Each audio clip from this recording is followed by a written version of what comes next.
Nós, os teus servos, vimos dar louvor. Aleluia, aleluia. Irmãos, bom dia. Agradecemos a Deus por esta manhã. Rogamos o cuidado dele sobre este domingo, que tudo seja para a glória do seu nome. Estamos já praticamente no final do ano. Nesse mês de novembro nós teríamos, pelo menos era natural termos as nossas assembleias. Esse ano estamos com esses impedimentos. Nós esperamos em Deus, que dê tudo certo e que esse ano eclesiástico também finde para a glória do Senhor. Mas, de qualquer forma, pedimos aos irmãos que continue orando, pedindo a Deus sobre não só os acontecimentos agora do mês de novembro, a questão do aniversário do seminário, mas também o mês de dezembro, que já estamos aí praticamente, faltando apenas um mês para isso. Que Deus abençoe e que haja aí da parte da igreja essa vontade, esse desejo de estar servindo ao Senhor, mesmo com algumas limitações impostas por essa pandemia. Mas nós agradecemos porque até aqui nos ajudou o Senhor. Graças a Deus, estamos diante dele com saúde, estamos diante dele pronto para servi-lo, que ele nos honre, ou melhor, que nós o honremos nessa manhã e que ele nos dê a capacidade de podermos fazer o melhor para a glória do seu nome. Então, nesse mês de novembro, nós oraremos em favor do nosso seminário e também em favor da ação social. Geralmente são datas que nós lembramos nesse mês. Nós vamos ler a palavra de Deus, dando continuidade a essa escola. Faremos essa leitura na carta de Judas, epístola de Judas. Faremos a leitura a partir do versículo de número 5 até o versículo de número 13 desta carta. Diz assim, então a partir do versículo 5 até o versículo 13. Quero, pois, lembrar-vos, embora já estejais cientes de tudo uma vez por todas, que o Senhor, tendo libertado um povo, tirando da terra do Egito, destruiu depois os que não creram.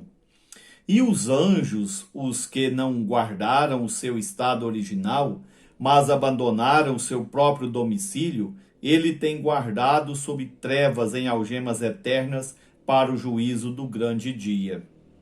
Como Sodoma e Gomorra e as cidades circunvizinhas, que, havendo-se entregado à prostituição como aqueles, seguindo após outra carne, não postas para exemplo do fogo eterno, sofrendo punição. Ora, estes, da mesma sorte, quais sonhadores alucinados, não só contaminaram a carne, como também rejeitaram o governo e difamam autoridades superiores.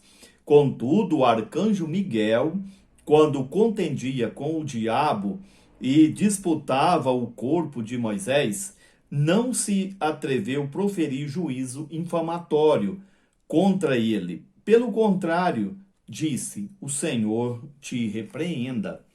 Estes, porém, quanto a tudo o que não entendem, difamam. E quanto a tudo que não compreendem, por instinto natural, como brutos sem razão, até nessas coisas se corrompem. Ai deles, porque prosseguiram pelo caminho de Caim, e movidos de ganância se precipitaram no erro de Balaão, e pereceram na revolta de Coré.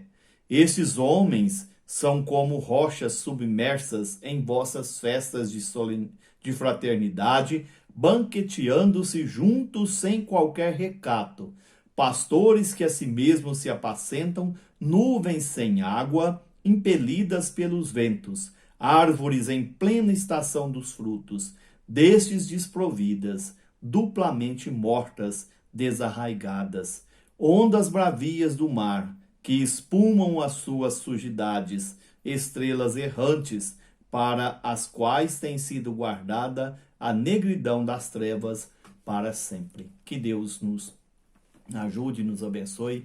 Depois leremos outro texto. Agora nós vamos louvar ao nosso Deus com o hino, né, de número 129, que tem como título Vigilância e Oração. Nós precisamos, né, sempre disto.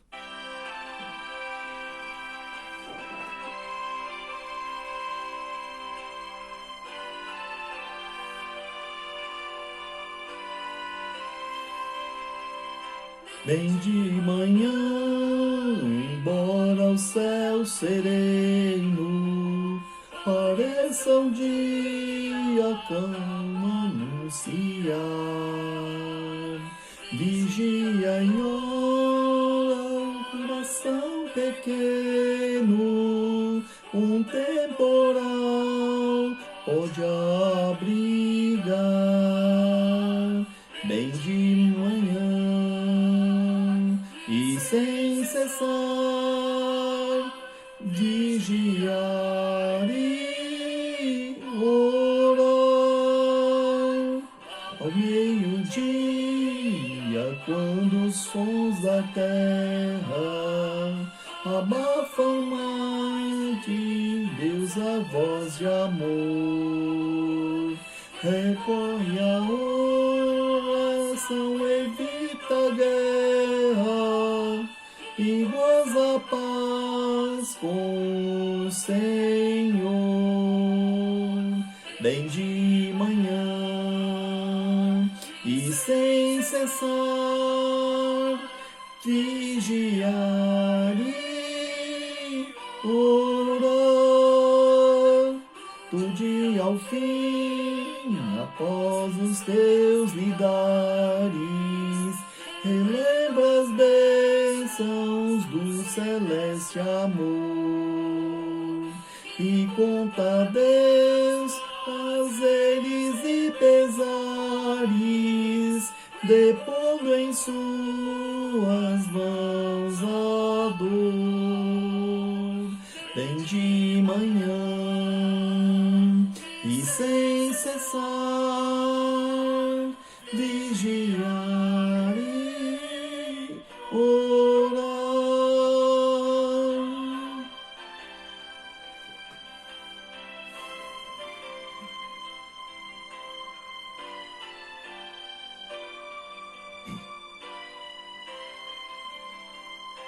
E sem cessar vigia a todo instante, pois o inimigo ataca sem parar. Só com Jesus em comunhão constante podemos sempre descansar. Bem de manhã e sem cessar vigiar e orar.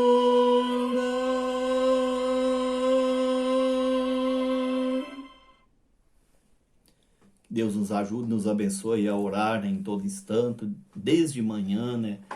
Em todo momento, orarmos ao nosso Deus, fazendo isso sem cessar. Vamos ler outro texto na palavra de Deus e depois faremos, né, observações nesse primeiro. O segundo texto a ser lido está no primeiro livro dos Reis. Primeiro livro dos Reis, no capítulo de número 19. Eu vou ler do versículo 11 até o versículo de número 14. Primeiro livro dos Reis, capítulo de número 19, a partir do versículo de número 11 até o 14, diz assim: Disse-lhe Deus: Sai, põe-te neste monte perante o Senhor. Eis que passava o Senhor, e um grande e forte vento fendia os montes e despedaçava as penhas diante do Senhor. Porém, o Senhor não estava no vento. Depois do vento, um terremoto, mas o Senhor não estava no terremoto. Depois do terremoto, um fogo, mas o Senhor não estava no fogo. E depois do fogo, um cicio tranquilo e suave. Ouvindo, Elias envolveu o rosto no seu manto e, saindo, pôs-se à tenda da caverna. E eis que lhe veio uma voz e lhe disse: Que fazes aqui, Elias? E ele respondeu: Tenho sido em extremo zeloso pelo Senhor, Deus dos exércitos, porque os filhos de Israel deixaram a tua aliança, derribaram os seus altares e mataram os seus profetas à espada. E eu fiquei só, e procuram tirar-me a vida. Então nós fizemos a leitura, eu tinha dito, né, até o versículo de número 13, mas nós fizemos até o versículo de número 14. Nós vamos orar. Glorioso e santo Deus, nosso amado Pai, nós te damos graça por este dia, por esta manhã na casa do Senhor. Rogamos a tua bênção no decorrer deste domingo e que, por ocasião do culto à noite, continuemos nos alegrando diante de ti. Abençoe, nós pedimos, esse mês que se inicia. Abençoe, ó Deus, a igreja na sua proposta em orar e também estar fazendo o seu papel social, ó Deus. Abençoe a nossa igreja para que ela demonstre também esse amor, esse cuidado para com o próximo. E agradecemos ao Senhor também pelo nosso seminário, que o Senhor abençoe, que ele continue sendo usado para a glória do Senhor, e as pessoas que ali militam, os alunos que estudam, que sejam guardados por ti. Agradecemos, ó Pai, porque estamos chegando em mais um final de ano eclesiástico, que o Senhor nos ajude nas reuniões ordinárias e abençoe a Deus para que, sendo a vontade do Senhor, isso concorra para a glória do seu nome. Pedimos que o Senhor continue ajudando as pessoas enfermadas, tendo misericórdia, ó Deus, para que elas se recuperem o mais breve possível, e os que estão com saúde, que sejam guardados e gratos ao Senhor por essa bênção. Agradecemos por tudo que o Senhor tem feito por nós até aqui e feito por nós também para a eternidade em Jesus Cristo. Nos livra dos males e nos ajude, ó Pai, a termos uma fé que seja viva, que seja eficaz, para que, ó Pai, não sejamos como esses textos que foram lidos, né? Pessoas distantes, pessoas sem compromisso com o Senhor. Nos livra disto, ó Pai, nos livra desses males. Nós oramos no nome de Jesus Cristo. Amém, Senhor. Nesta manhã, ainda falaremos um pouco a respeito aí da questão da fé. Estamos encerrando, né? Na verdade, essa série, né? Aí nós estivemos já durante todo o mês de outubro e agora também começando o mês de novembro, trabalhando, né, com esse tema, a fé colocada em exercício. Hoje eu quero destacar aqui com os nossos queridos, né, com todos que nos acompanham, sobre a questão, né, da fé como mera formalidade. Não adianta as pessoas dizerem, né, que têm fé, as pessoas dizerem que tem ali o seu Deus, que tem o seu compromisso, mas se isto não for uma fé viva, eficaz, não for uma fé no Deus verdadeiro, isso não traz melhora, não traz mudança para a sociedade. E a religião, né, ela tem esse papel de ser para a sociedade, né, um meio que traga paz, harmonia, segurança. O povo de Israel, nós não temos nenhuma dúvida quanto a isso, né? Teve ali, conviveu com o que nós podemos chamar, né, de altos e baixos da fé. Em épocas diferentes, né, ali, eles temiam o Senhor, noutras eles já não temiam ao Senhor. Muitas vezes, né, isso estava ligado à questão do rei, né? Até porque a gente sabe que o rei em Judá, ele apontava para Jesus. Só que esses problemas não ficaram lá no Velho Testamento. Judas, quando escreveu a sua carta, pouco tempo depois, né, da igreja já institucionalizada, ele fala a respeito de pessoas que estavam vivendo ali no meio da igreja, como os que viveram em Sodoma e Gomorra. Pessoas que estavam levando uma vida, né, ali, como procederam os anjos que foram aprisionados, foram ali, né, tirados da presença do Senhor.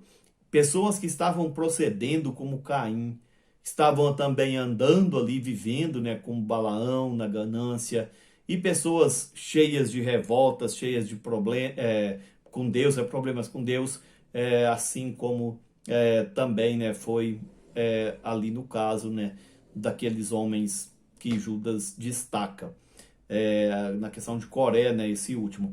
E o texto ali de Judas segue dizendo que essas pessoas estavam ali nas festas, festejando, né, ali com a igreja, com o povo de Deus, e nem sempre eram, né, ali percebidos como libertinos, como pessoas sem compromisso com o Senhor. Então, lá na época de Elias, a situação era difícil, como nós vimos, eles fizeram o que nós podemos ver, né, ali naquele contexto, né, onde foi lido o versículo de número 14, né, que foi o último versículo que eu li, diz assim, versículo de número 14.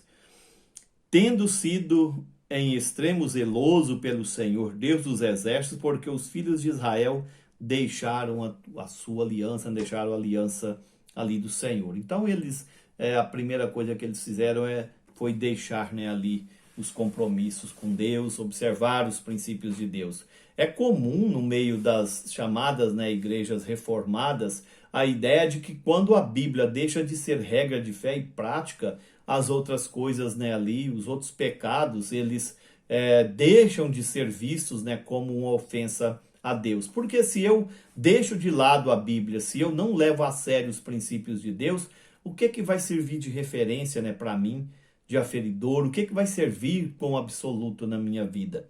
E aqui nesse texto do primeiro livro dos Reis, né, na questão ali no ministério do profeta Elias, ele diz que eles tinham deixado ali, né, tinham abandonado, né, ali os preceitos de Deus, né, os limites da aliança. Então eles tinham fé, era chamado, né, ali Israel, embora, né, estivesse sob um governo pagão, vamos dizer assim, com uma mulher pagã, né, e um homem que era conivente, né, ali no caso de Acabe, mas era o povo de Deus. Por isso que o profeta estava ali no meio deles. E Deus tinha ali, conforme o texto, 7.000 pessoas ainda naquela terra. Mas o que nós vemos é que, no geral, a fé, ela era uma formalidade apenas. É o povo de Deus. Mas o texto, né, nos fala aqui que essa fé, né, ali que era formal, ela não mudava, não tinha como mudar, né, ali a vida daquelas pessoas, né?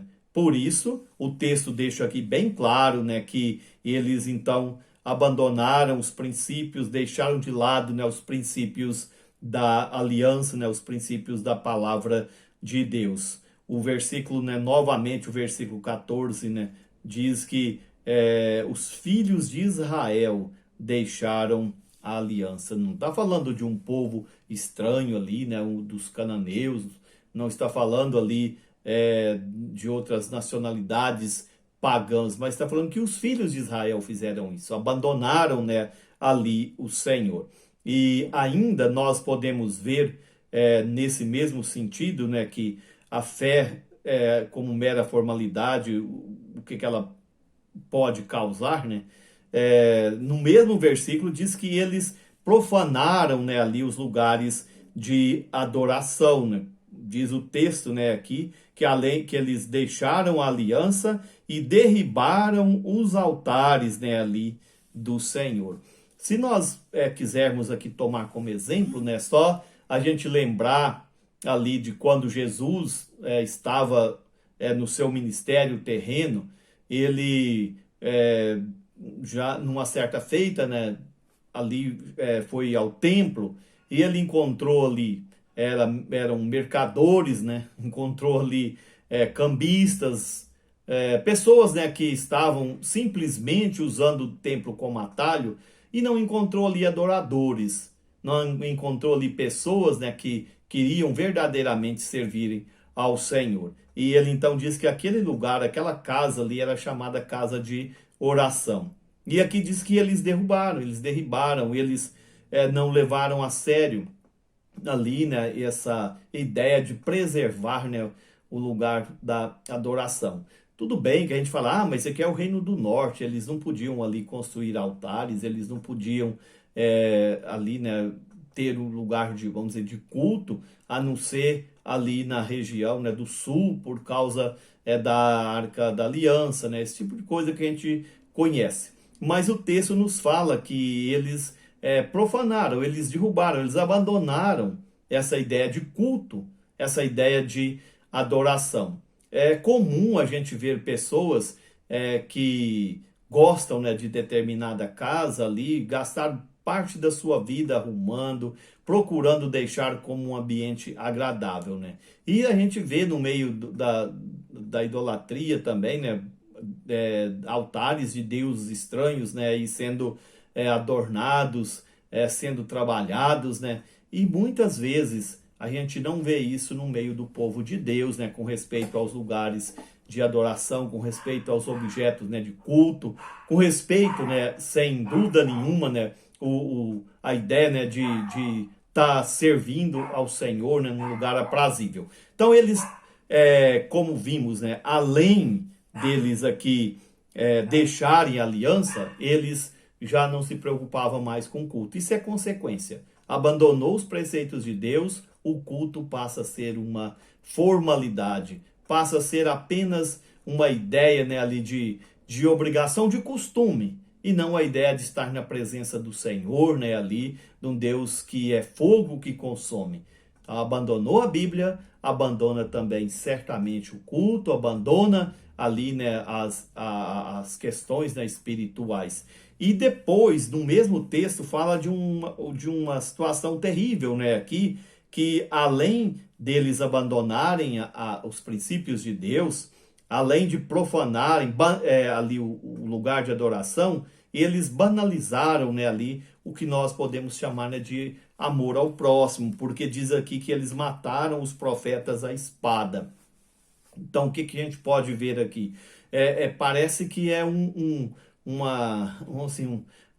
consequências, né, que vêm do abandono da palavra de Deus. Abandonou a aliança, profanou ali os lugares de adoração e depois perderam o que nós podemos chamar de amor ao próximo, de fraternidade, passaram a matar os seus profetas. E a gente sabe que Jesus chegou, né, a esse mundo, ele encontrou, né, uma situação, conforme Romanos capítulo 3, que nos diz que não tinha um que buscasse ao Senhor, todos tinham se extraviado. E por causa disso, então, ele procurou mostrar, chamar as pessoas ao arrependimento, purificar o templo e terminou sendo assassinado, sendo morto numa cruz. E aqui diz que eles foram passados à espada, né, ali os profetas. Então a pessoa deixa de lado as regras de Deus, perde a ideia de adoração e também a ideia de amor ao próximo, né? Quando foi perguntado a Jesus, né, sobre o grande mandamento, ali ficou bem claro que amando a Deus, nós vamos amar também o próximo. Então, voltando agora novamente ali à carta de Judas, né, só para relembrarmos, eram pessoas que foram chamadas, né, chamadas de cristãs, mas Judas diz que eram libertinas, pessoas que deveriam ser ali, né, parecer com Jesus, ser semelhante a Cristo, parecia ali com Caim, parecia também, né, com Balaão e também com Corá na sua revolta, né? E viviam como na época de Sodoma e Gomorra, viviam a situação, um mundo, né, ali muito difícil, vamos dizer, uma situação muito difícil para a igreja, porque eram pessoas que estavam no meio como rochas submersas, estavam ali, né, como podemos dizer, como brasas escondidas na cinza, né, banqueteando, festejando, mas não tinham um compromisso com Deus. Elias está dizendo, olha, todos abandonaram a aliança, profanaram o culto e perderam a afeição, né? Ali perderam o amor ao próximo. Essa era a situação de Elias. A situação de Judas não era diferente. A situação dos nossos dias, como é que nós podemos aplicar isso para o nosso dia a dia, né? como as pessoas têm vivido, né? Eu estou dizendo aquelas que se dizem cristãs, porque aqui não estão falando de outras nacionalidades, estão falando de pessoas que eram chamadas de filhos de Israel, pessoas que eram tratadas como cristãs, né? Membros do corpo de Cristo, na época que Judas escreveu.